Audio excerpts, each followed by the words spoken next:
하나님 나라 백성인 하백 여러분, 하백의 성경 아카데미에 오신 것을 환영합니다. 이 시간은 이사야 18강 시간입니다. 함께 나눌 주제는 이사야 28장에서 39장의 주제인 신뢰와 순종의 히스기야 통치입니다. 이 장들에 나오는 역사적 사건에 기초를 둔 신학적 실상들은 오늘날 강단에서 설교되어야 할 절실한 필요가 있습니다. 우리는 이 시간에 설교 노트에 들어와 있습니다. 우리는 우리 말을 듣는 많은 사람들이 37장 36절과 38장 8절의 두 놀라운 기적적 개입들은 믿을 수 없다고 생각할 수도 있다는 사실을 똑바로 직시해야 합니다. 하지만 만일 그렇다면 그것은 분명 오늘날 우리에게 하나님의 번성에 대한 성경적 이해가 얼마나 부족한지 드러냅니다. 물론 우리는 잘 속아 넘어가도록 권하면서 일종의 공상 종교를 원해서는 안 됩니다. 공상 종교란 하나님이 말씀하신 것도 행하실 일도 아닌 인간의 상상력의 소산에 불과한 것을 하나님께서 말씀하셨고 행하실 것이라고 상상하는 것입니다. 하지만 이런 역사적 사건들과 신학적 실상들은 구체적으로 기록된 여호와의 말씀, 뜻될 계시이며 그 일들이 정말로 일어났다고 생각하지 않는다면 사실상 불신자나 다름없습니다.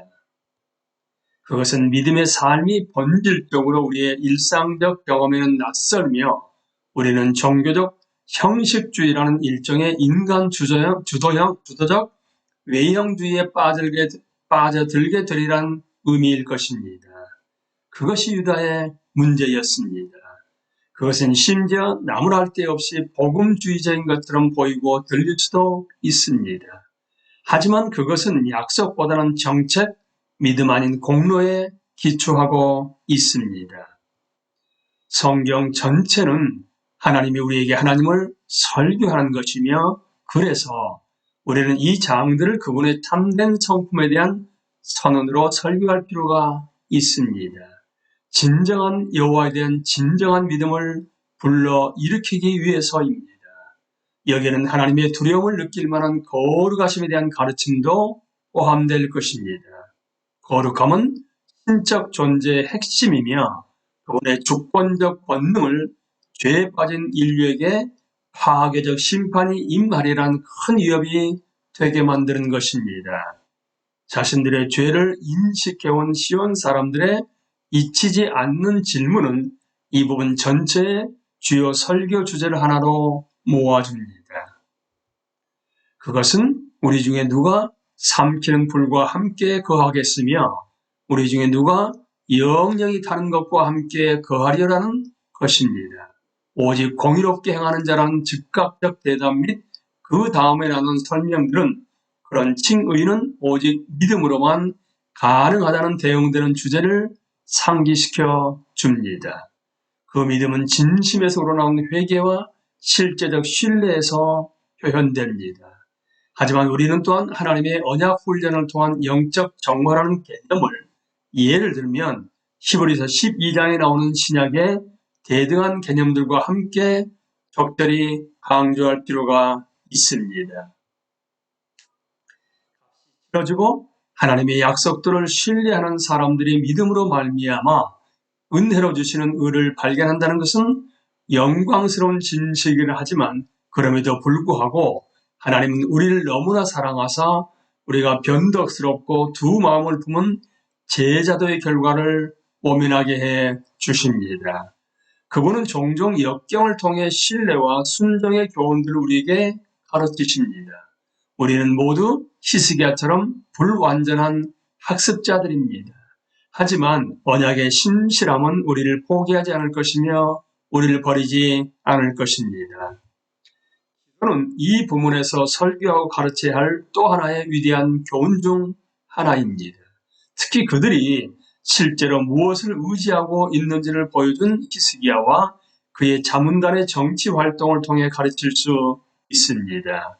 36장 4절에서 납삭의 도전은 전체 부분에 대한 큰 개관 본문 역할을 할 것입니다. 우리 세대의 서구 그리스도인들이 개인적으로나 공동체적으로나 기도하는 사람들로 유명하지 않다는 것은 거의 의문의 여지가 없습니다. 이 당에서 일어난 많은 것은 하나님이 그분의 백성을 위해 싸우신다는 것을 보여줍니다. 그분이 그들의 동맹들을 좌절시키고 그들이 기도하지 않고 인간 자원에 의지하는 노력을 종식시키심으로 그들의 궁극적 선을 위해 일하시는 것입니다. 34장의 사막은 여호와에 대한 믿음의 결의가 궁극적으로 어디로 이끄는지 두렵게 상기시킵니다. 마찬가지로 35장의 동산은 그곳의 푸른 가지, 생명의 새로움, 풍성한 열매에 대한 약속과 함께 하나님과 그분의 은혜에 전적으로 의지하고 있는 것으로 나옵니다. 그분만이 주님, 생명을 주시는 분이십니다.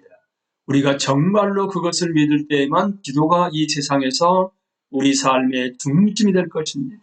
하지만 그럴 때에만 우리는 우리 믿음이 진짜라고 신빙성 있게 주장할 수 있을 것입니다.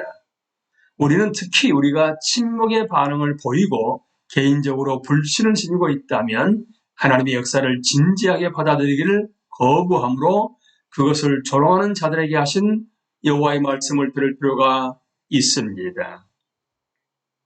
우리가 영적으로 건강한지 아닌지를 나타내는 한 가지 표시는 여호와의 말씀인 성경에 대한 우리의 갈망과 그 말씀에 대한 우리의 태도가 될 것입니다. 우리는 이사야서의 이 중간 부분 장면에 나오는 바로 이 말씀을 얼마나 기꺼이 받으려 하고 반응하려 하는가. 이 위대한 진리들을 적용할 때 이 부분 처음부터 끝까지 퍼져 있는 약속들과 놀라운 초청들에 나타난 하나님의 은혜가 물론 중심입니다. 하지만 우리는 부드러운 것을 듣고 싶어하고 거짓된 것을 보기 원하는 세대에 살고 있는 것이 사실입니다. 그래서 우리는 이 구절들이 우리의 자기중심적 피상성을 꾸짖고 어떠한 반응이 나오든 타협없이 그 메시지를 선포하도록 할 준비가 되어 있어야 합니다.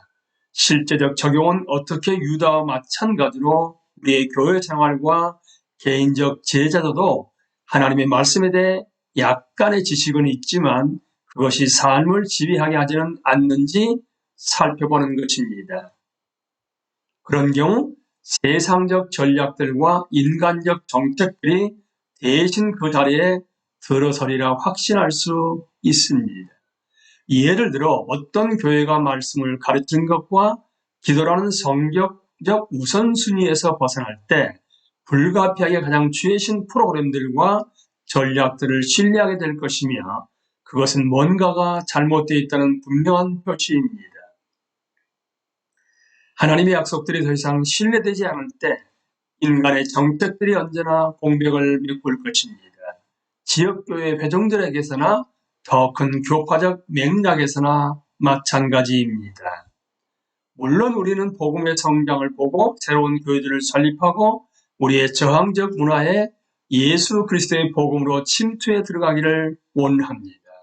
하지만 이사야 28장으로부터 39장의 교훈은 우리가 그것을 할 수 없다는 것입니다. 오직 하나님만이 영적인 생명이 태어나게 하실 수 있으며 그 일이 일어나는 것을 보기 원한다면 신뢰하고 순종해야 합니다. 신뢰한다는 것은 기도하고 순종해야 한다는 것은 삶과 입술로 선포해야 하는 것입니다. 오인 배가 방법론이 우리를 점령한다면 자신만의 작은 기독교 제국을 건설하는 것이 우리의 존재 이유가 된다면 성취가 없지는 않을지 모르지만 그것들은 그것을 만들어낸 창조자들 같이 될 것입니다. 분명히 결정적 약점들을 지닌 일시적이고 죽을 수밖에 없는 존재가 되는 것입니다. 우리는 큰 사업과 유능한 의사 전달자, 인류 그리스도인 경영 고문 등을 만들어낼 수는 있을 것입니다. 그들은 매력적인 인생 3당 코치, 인생 3당 상담 코치 교회들을 조직할 수 있을 것입니다. 거기 교인들은 위대하신 하나님, 그들의 잠재 능력을 성취하도록 돕고 그들이 이미 되어 있는 모습보다 훨씬 더 아름답고 건강하고 부유하고 지혜롭게 되도록 만드는 것이 목적인 하나님을 의지하라고 권면을 받습니다. 하지만 결국 우리는 가만히 앉은 라합과 계약한 것을 발견하게 되지 않을까요? 영원한 관점에서 보면 비교적 핫한 것이 될 수도 있는 이 모든 인간적 활동 가운데서 이 사회는 그의 세대에 그게 그렇게 했듯 우리 세대에게도 너희가 돌이켜 조용히 있어야 구원을 얻을 것이요 잠잠하고 신뢰하여 힘을 얻을 것이거늘 이라고 상기시켜 줍니다. 궁극적 우선순위는 언제나 아름다운 가운데 있는 왕을 보는 것, 공의로 통치하는 왕을 보고 이 권비한 땅에 있는 동안 그 큰 바위 그늘에서 사는 것입니다. 그러니 이사야서를 설교하십시오. 이 부분에 나오는 배우들에서 데이비드 잭맨은 대표적 본문을 몇 개 취했습니다.